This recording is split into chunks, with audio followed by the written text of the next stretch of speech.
Good morning student. In this Hindi class today we will start our new chapter and new topic Matraएं. Okay. So in Hindi grammar today we learn मात्राएं. मात्राएं क्या होती हैं? Okay. First of all we learn the definition of मात्रा. यानी मात्रा किसे कहते हैं?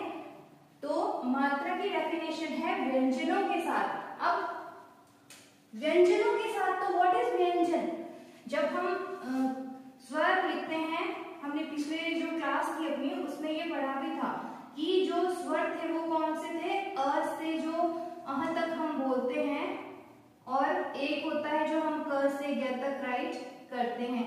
सो इसमें हमने देखा था कि इनमें से जो 11 थे उनको हमने स्वर की कैटेगरी में रखा था और जो 33 थे उनको हमने व्यंजन की कैटेगरी में रखा था. यानी कि क से लेकर ह तक जो हम बोल रहे थे इनको हम क्या कह रहे थे? व्यंजन कह रहे थे. और ये वही व्यंजन है जिसकी यहाँ पर हम बात कर रहे हैं.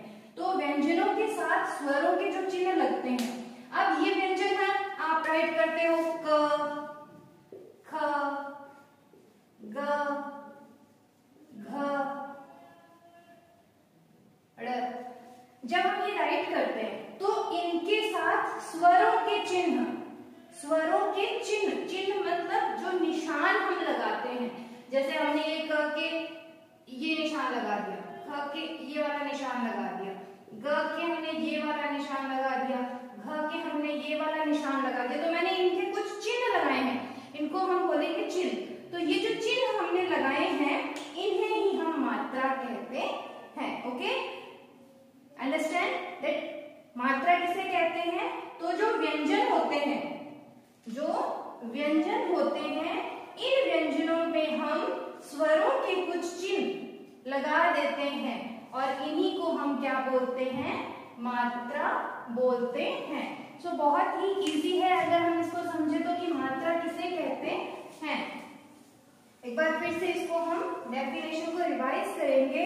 दैट व्यंजनों के साथ स्वरों के जो चिन्ह लगते हैं उन्हें हम मात्रा कहते हैं.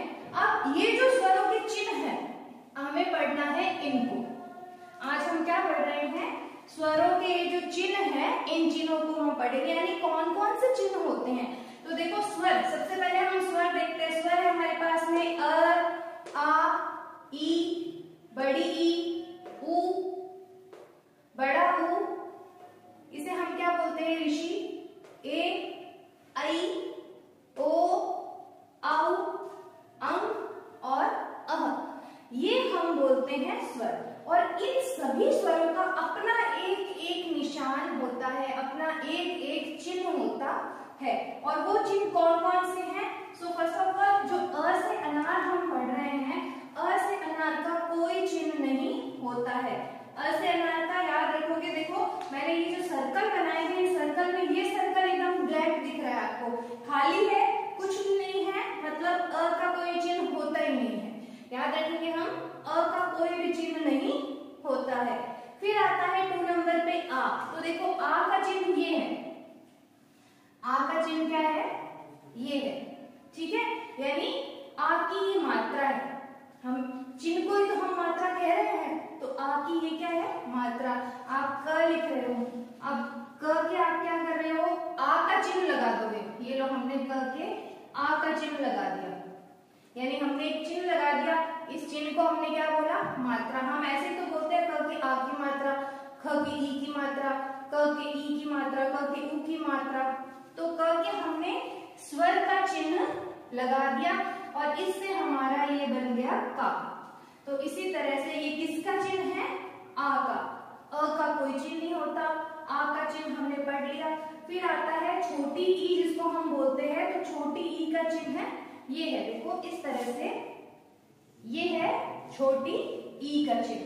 छोटी ई का चिन्ह लग रहा है और ये छोटी ई और बड़ी ई, ये है आपके बड़ी ई का चिन्ह. मैंने बार बार आपको पहले भी क्लासेस में भी बताया है, वीडियोस में भी एक चीज बताई है कि हमेशा ये 2 ई आ रहे हैं, ये 2 उ आ रहे हैं, यहाँ पे 2 ए आई आ रहे हैं. सबके अंदर डिफरेंस रखोगे ताकि आप कंफ्यूज नहीं हो. तो इसमें भी जैसे हम ये छोटी ई है और ये बड़ी ई है. एक स्टोरी बताई थी मैंने आपको कि ये छोटी थी और ये इसकी बड़ी सिस्टर थी और बड़ी है तो इसकी क्या है, मम्मा ने क्या बना दी, बाल भी बड़े हो गए तो ये चोटी बना दी थी। और चोटी इसकी हमेशा एक साइड में झुकी हुई रहती थी ना, हमेशा ये इस साइड में झुकी हुई रहती थी। सेम उसी तरह से हम क्या करते हैं, छोटी ई के तो चोटी थी नहीं तो वो इधर, और बड़ी ई को याद रखेंगे कि उसकी चोटी हमेशा इस साइड में थी। ये देखो, ये हमने ई लिखा, ये इसकी चोटी इधर घूम गई। उसी तरह से इसकी मात्रा को भी हम हमेशा इस साइड में घुमा देते हैं। तो कभी कंफ्यूज नहीं होना कि छोटी ई की मात्रा कौन सी साइड लगती है, बड़ी ई की मात्रा कौन सी साइड लगती है। तो ये कौन से स्वर है, छोटी ई का चिन्ह है और ये बड़ी ई का चिन्ह है।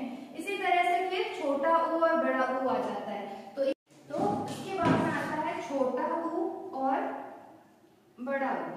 देखो बड़े ऊ में भी एक डिफरेंस है, जैसे छोटी और बड़ी में था कि हमने उसकी एक चोटी देखी थी, इसमें इसकी एक टेल निकलती है। छोटे ऊ की टेल नहीं है, बड़े ऊ के पीछे एक टेल लगी हुई है ना, और ये टेल इस साइड में है। तो छोटे ऊ का जो चिन्ह है वो ऐसे होता है, यानी कि सर्कल को ऊपर से घुमाते हुए लाते हैं, और बड़े ऊ का चिन्ह होता है जिस तरीके से इसकी टेल आ रही है उसी तरीके से इस तरह से, यानी सर्कल को ऊपर लाएंगे। पहले यहाँ हम सर्कल को ऐसे लेके जा रहे हैं, यहाँ हम सर्कल को इस तरह से लेके जा रहे हैं। तो दोनों में एक डिफरेंस है, ये ऊपर से घूम रहा है और ये नीचे से घूम रहा है। तो इसी तरह से ये कौन सा निशान है, ये कौन सा चिन्ह है, छोटे ऊ का, और ये चिन्ह है बड़े ऊ का। ठीक है, उसके बाद में हमारे पास में कौन सा चिन्ह आता है, ऋषि ऋषि।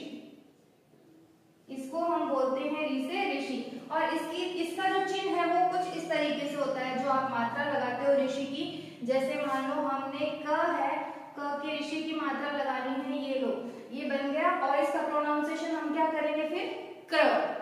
जो ये बीच में डंडा होता है, इसके ऊपर इसकी मात्रा यहाँ से शुरू होती है इस तरीके से, और इसको हम क्या प्रोनाउंसिएशन करेंगे, इसका क्र।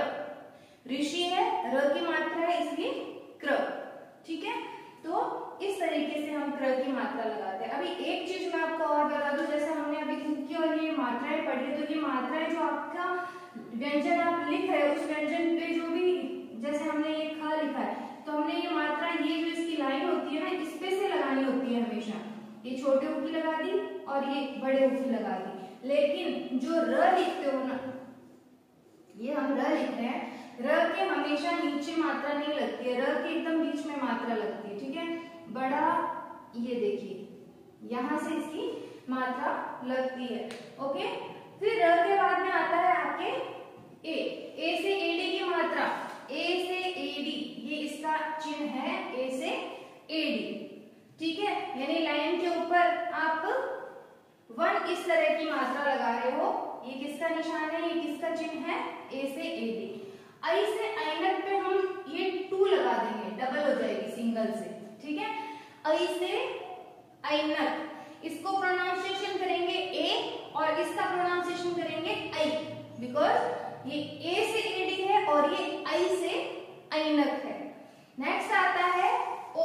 देखिए ओ की मात्रा, ओ की मात्रा में क्या डिफरेंस हो जाएगा, जो हमने ए की मात्रा लगाई थी ऊपर सेम सिंगल रहेगी बट नीचे 1 लाइन ऐड हो जाएगी, तो हम इसको बोलेंगे ओ से ओखली की मात्रा। ठीक है, फिर आती है औ से औरत की मात्रा, सिमिलर है, ऊपर 2 मात्रा रहेगी, नीचे 1 लाइन ऐड कर देंगे, तो ये हो जाती है औ की मात्रा, यानी ये औ का चिन्ह है हमारे पास में। और फिर आता है अंग। अंग पे हम ऊपर एक डॉट लगा देंगे, बिंदी लगा देंगे इसके ऊपर, ये अंग की निकल जाएगी। जैसे आप बंदर लिखते हो ना, तो ये ब होता है, ये ऊपर अंग की मात्रा, ये बंदर बन जाता है। तो हमने ऊपर इसमें एक डॉट लगा दिया, तो ये हमारी अंग की मात्रा हो जाती है। नेक्स्ट आता है अह। अह आवाज किसकी निकल गई, प्रोनाउंसिएशन इसका करते हैं हम ह से, अह, लास्ट में ह की आवाज आ रही है। जैसे कि हम कोई वर्ड लिख के देखते हैं, ये फलतह, ये त के अह की मात्रा लगा, तो हम इसको कैसे रीड करेंगे, फलतह, त के साथ ह बोलोगे आप, फलतह। ओके, तो इस तरह से हमने देखा कि ये हमारे जो मात्रा थी वो किस तरीके से बनती है। मात्रा किससे बनती है, स्वर से बनती है, और स्वर क्या होते हैं, अ आ ई उ ये सब क्या है, स्वर है। इनसे जो मात्राएं बनती है, उन मात्राओं को हम किस पे लगाते हैं, व्यंजन और व्यंजन कौन से हैं हमारे, क से ह तक जो हम बोलते हैं, जो हमने प्रीवियस चैप्टर में पढ़ा भी था, स्वर और व्यंजन दोनों के बारे में अच्छे से।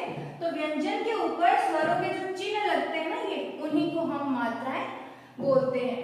ओके, एंड फिर हम देखते हैं कि जो व्यंजन होता है ना हमारा, तो व्यंजन क्या होता है, व्यंजन के बारे में थोड़ा सा मैं इसमें और बता देती हूँ आपको, ताकि थोड़ा सा इजी रहेगा समझने के लिए। अब हमारे पास में पहला व्यंजन है क, हम ख भी लिखते हैं, ग लिखते हैं, इस तरह हम अपने ह तक के व्यंजन लिखते जाते हैं। तो ये जो क आप देख रहे हो, ये क कब बनता है, ये अभी पूरा इसका कोई अर्थ नहीं है, इनके साथ में हमेशा स्वर जुड़ा हुआ होता है। कौन सा स्वर जुड़ा होता है इनके साथ में, जैसे हमने ये क आधा होता है, इसके साथ में हम अ ऐड कर देते हैं, तब ये जाके पूरा क बनता है। बिना अ की आवाज के ये हाफ है, इसका कोई मतलब नहीं है। क के साथ में जब एक स्वर जुड़ेगा तभी उसका कोई मतलब निकलेगा, यानी तभी वो पूरा क बनेगा। इसी तरह ये क है, ये हाफ है पहले, बट इसके साथ में हम एक स्वर जोड़ दिया, हमने आ जोड़ दिया, तब ये क्या बन जाएगा, का बन जाएगा। ठीक है, वही सेम है कि अगर जैसे हमने ये चिन्ह लगाने देखे थे, तो कोई भी जो व्यंजन होता है वो तब तक इनकम्प्लीट होता है जब तक उसके साथ में कोई स्वर नहीं जुड़े, तब तक उसका कोई मतलब नहीं निकलता है। यानी इसका एक सार्थक शब्द बनाने के लिए हमें क्या करना पड़ता है, उसके साथ में जो कुछ चिन्ह है वो जोड़ने पड़ते हैं, और उन्हीं को हम मात्रा कहते हैं। और यही हमारा जो टॉपिक है, इसका जो फर्स्ट हमें चीज देखनी है, जो याद करनी है, वो भी यही है कि मात्रा क्या होती है। यानी हमें पता होना चाहिए कि हम मात्रा किसको बोलते हैं। तो कोई भी शब्द अगर हम बना रहे हैं, जो हम भाषा बोल रहे हैं, जो भी हमारे मुंह से निकल रहा है, वो शब्द कैसे बने, तो व्यंजन के साथ में जब हमने स्वरों के चिन्हों को जोड़ दिया, तब वो क्या बन गए, शब्द बन गए। ओके, इस तरह से इस टॉपिक को आपको देखना है।